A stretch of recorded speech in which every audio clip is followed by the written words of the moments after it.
June 12 మధ్యాహ్నం అహ్మదాబాద్ సమీపంలో జరిగిన విషాదకరమైన ఎయిర్ ఇండియా విమానం AI-171 ప్రమాదం. అసలు ఏమి జరిగింది? విమాన వివరాలు.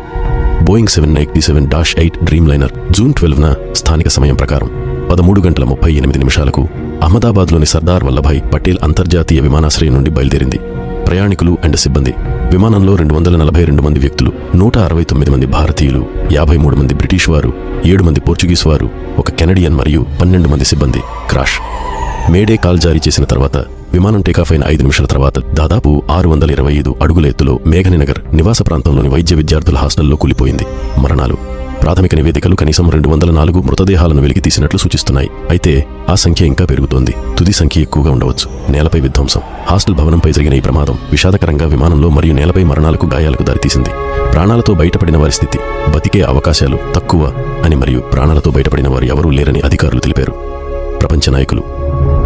యూకే రాజు చార్లెస్ III బాధితుల కుటుంబాల కోసం ప్రార్థనలతో తీవ్రంగా దిగ్భ్రాంతి చెందారు. బ్రిటిష్ ప్రధానమంత్రి కీర్ స్టార్మర్ ఈ ప్రమాదాన్ని వినాశకరమైనది అని అభివర్ణించారు. భారత ప్రధాని మోడీ దీనిని మాటలకు అతీతంగా హృదయ విదారకంగా అభివర్ణించారు. సహాయ చర్యలపై సమన్వయం చేశారు.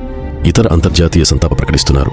Canada, Portugal, EU, Russia, Ukraine తమ సంతాపాన్ని వ్యక్తం చేస్తున్నారు. ఇన్వెస్టిగేషన్, ఎమర్జెన్సీ చర్యలు, రెస్క్యూ బృందాలు మరియు ఆసుపత్రులు సమీకరించబడ్డాయి. అహ్మదాబాద్ విమానాశ్రయం తాత్కాలికంగా విమానాలను నిలిపివేసింది.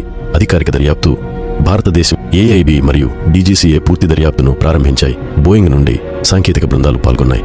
ఇది బోయింగ్ 787 యొక్క మొదటి ప్రాణాంతక ప్రమాదానికి గుర్తుగా ఉంది. ఇది దాని భద్రతా రికార్డుకు పెద్ద దెబ్బ. టైం 13:38 విమానం AI-171 అహ్మదాబాద్ నుండి బయలుదేరింది. 1:43 విమానం 625 అడుగుల ఎత్తుకు చేరుకుంది. మేడే అని పిలుస్తారు. కొన్ని నిమిషాలలోనే మేఘనీనగర్లోని హాస్టల్లోకి కూలిపోయింది.